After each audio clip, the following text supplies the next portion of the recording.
Omar Hilal, l'Algérie a un agenda politique, le Maroc a une cause nationale sacrée.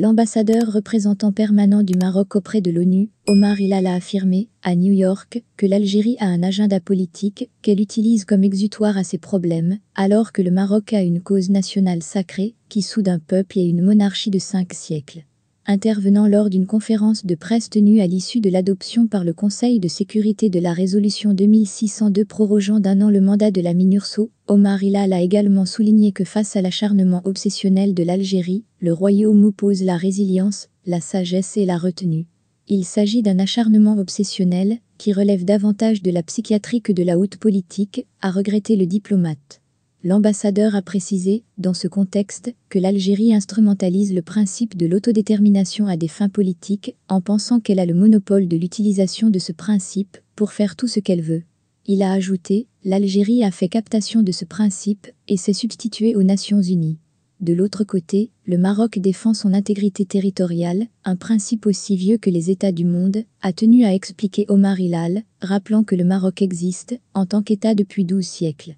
Dans le même ordre d'idées, l'ambassadeur a fait remarquer que le principe de l'intégrité territoriale est un droit vieux comme l'humanité, celui à l'autodétermination relève du droit positif, qui n'a été établi qu'en 1960 en vertu de la résolution 1514, qui consacre aussi le principe de l'intégrité territoriale. Il a par ailleurs signalé que l'Algérie utilise les camps de Tindouf en tant que symbole de l'existence d'un conflit, alors que le Maroc a le Sahara qui se développe, avec une population qui participe à la vie politique, économique, sociale et démocratique. L'Algérie a un proxy, en l'occurrence, un groupe séparatiste armé, tandis que le Maroc a une population du Sahara attachée à sa marocanité, a insisté le diplomate. Le Maroc est fort de cette unité entre le peuple et le roi, a-t-il dit. De même, l'Algérie détourne l'aide humanitaire, avec le Polisario, comme en témoignent les rapports du secrétaire général de l'ONU, du Haut-Commissariat pour les réfugiés, du Programme alimentaire mondial, de l'Office européen de lutte antifraude et des ONG, a encore relevé l'ambassadeur, ajoutant que le Maroc, quant à lui, engage des investissements de l'ordre de 8 milliards de dollars destinés à des projets socio-économiques et infrastructurels.